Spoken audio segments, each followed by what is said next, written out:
सो जय हिंद प्यारे साथियों, आज हम सभी लोग आनुवंशिकी के इस वीडियो के सेकंड पार्ट में मेंडल से संबंधित बहुत ही महत्वपूर्ण जानकारी प्राप्त करेंगे। जी हाँ, आप सभी लोग जानते हैं कि फादर ऑफ जेनेटिक्स अर्थात जो है आनुवंशिकी के जो जनक है, पिता है, वो है ग्रेगर जॉन मेंडल। तो यह बताने की आपको जरूरत है ही नहीं। क्यों? क्योंकि इन्होंने ही जो है आनुवंशिकी का नींव रखा था ना। बहुत सारे जो है नियम दिया इन्होंने वंशागति से संबंधित, इनहेरिटेंस से संबंधित। तो इनके जो है नियम को जो है हम लोग जो है ना कहते हैं मेंडल का आनुवंशिकी या मेंडल का वंशागति नियम सिद्धांत कहते हैं। तो सवाल आता है कि इन्होंने यह नियम जो दिया तो किस पौधे पर इन्होंने जो है यह प्रयोग किया। तो यह एक प्रश्न के रूप में आता है, तो आप सभी लोगों को याद रखना चाहिए। जी हाँ, उन्होंने मटर के पौधे पर प्रयोग किया, जिसको इंग्लिश में कहते हैं गार्डन पी, और इसका वैज्ञानिक नाम है, बॉटनिकल नाम है पाइसम सटाइवम। ओके, सो इस तरह से ये तो क्लियर हो गया कि उन्होंने जो है मेंडल ने प्रयोग किस पे किया, मटर के पौधे पर गार्डन पी पे किया, पाइसम सटाइवम पे किया। तो प्रश्न अब ये उठता है कि उन्होंने मटर के पौधे को ही क्यों सेलेक्ट किया। ओके, तो इसके लिए भी जो है क्वेश्चन बनता है, इंपॉर्टेंट क्वेश्चन है। इसके आंसर के लिए आप लोग तैयार हो जाइए, ध्यान समझिए। क्वेश्चन के रूप में है, तो मेंडल ने मटर के पौधे को क्यों चुना, मेंडल ने मटर के ना पौधे को, गार्डन पी को क्यों चुना।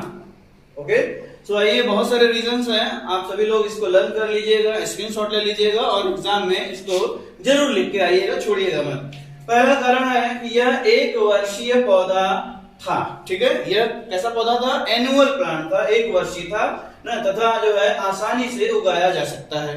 अगर जो है यह एक वर्षीय पौधा है तो जाहिर सी बात है आसानी से उगाया भी जा सकता है। तो ये दोनों कारण बन गए मेंडल के द्वारा जो है मटर को सेलेक्ट करने का।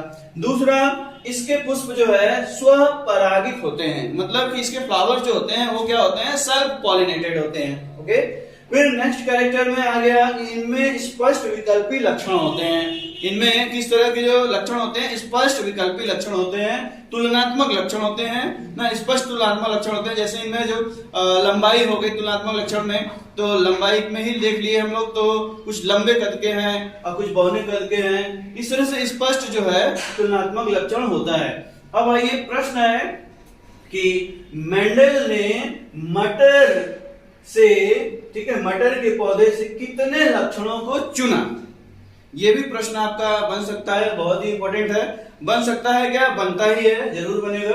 ठीक है, मेंडल ने जो है गार्डन पी से कितने लक्षणों को चुना। ठीक है, क्यों चुना, आंसर मिल गया। कितने लक्षणों को चुना, आंसर 7 जोड़ी लक्षणों को उन्होंने चुना था। ठीक है, तो आइए जो है ये 7 जोड़ी लक्षण यहाँ पे लिखे हुए हैं और इनके साथ इनके तुलनात्मक विकल्पी लक्षण भी लिखे गए हैं। और आप सभी लोग से मैं आशा करता हूं कि इसको स्क्रीनशॉट जरूर ले लें। ठीक है, आइए जो है आगे बढ़ते हैं, हम लोग चर्चा करते हैं लक्षणों पे।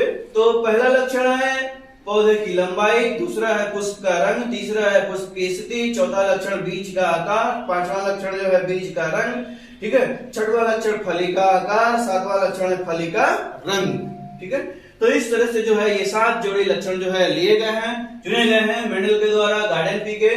तो आइए चर्चा करते हैं इनके विकल्पी लक्षणों के बारे में। ठीक है, तो पौधे की लंबाई जो है, ठीक है, ये तुलनात्मक लक्षण है। तो भाई पौधे की लंबाई में जो है प्रभावी लक्षण क्या है, लंबा होना, और जबकि अप्रभावी क्या है, बौना।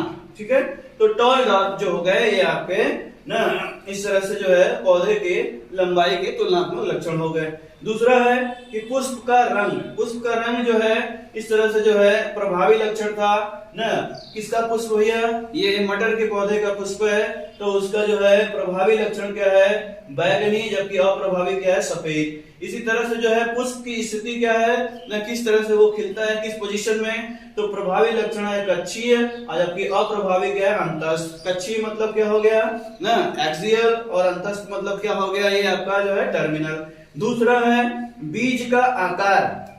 ठीक है, नेक्स्ट क्या है, बीज का आकार। तो जो मटर है, जो हम लोग जिसको कहते हैं मटर ना, मटर मार्केट से भी लाते हैं, तो मटर को छिलका छील देते हैं तो उसके अंदर जो हमें दाने मिलते हैं मटर के, उनका आकार कैसा है। तो प्रभावी लक्षण में क्या है, गोल, और जबकि अप्रभावी में क्या है, झुर्रीदार, सिकुड़ा हुआ है। ठीक है, इसी तरह से जो बीज का रंग है, नेक्स्ट कैरेक्टर, तो जो गोल वाला है उसका प्रभावी लक्षण क्या हो गया, पीला रंग हो गया, और जबकि अप्रभावी में क्या हो गया, हरा। झुर्रीदार वाला जो है क्या है, हरे रंग का है, और यह जो है अप्रभावी लक्षण है। जबकि जो है अब जो छिलका है जिसको हम लोग कहते हैं फली, तो फली का आकार कैसा है, फूला हुआ प्रभावी लक्षण है, अप्रभावी क्या है, पिचका हुआ है। तो जाहिर सी बात है कि भैया जिस बीज का आकार प्रभावी में गोल होगा तो उसका प्रभावी लक्षण, उसके फली का आकार भी क्या हो जाएगा, फूला हुआ हो जाएगा। और जिसका झुर्रीदार रहेगा तो जाहिर सी बात है उसका अप्रभावी लक्षण भी क्या रहेगा, उसके फली का पिचका हुआ। फिर इस तरह से देखा जाए तो फली का रंग जो है क्या है, प्रभावी में हरा है और अप्रभावी में क्या है, पीला है। तो आप लोगों को बिल्कुल जो है ये कंफ्यूजन ना आए कि बीज के रंग में अभी सर बता रहे हैं कि प्रभावी पीला है, अप्रभावी हरा है, तो यहाँ पे शायद सर उल्टा लिख दिए, भूल कर गए, तो ऐसी बात नहीं है ना। यहाँ पे आप लोगों को जो है ध्यान देना है कि बीज के रंग में पीला रंग प्रभावी है और हरा रंग अप्रभावी है, और जबकि जो है फली के रंग में जो है हरा रंग प्रभावी है और पीला रंग अप्रभावी है। इसको माइंड में सेट करके चलना चाहिए।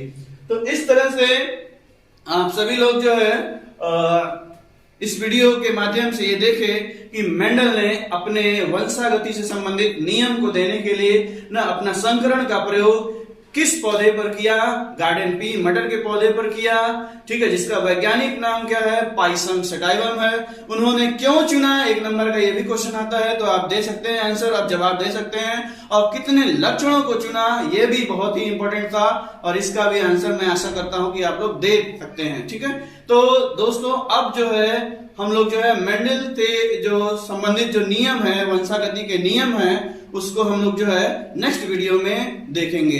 तब तक के लिए जय हिंद। चैनल को लाइक करें, शेयर करें, और जो नए व्यूअर्स हैं सब्सक्राइब भी जरूर करें। धन्यवाद।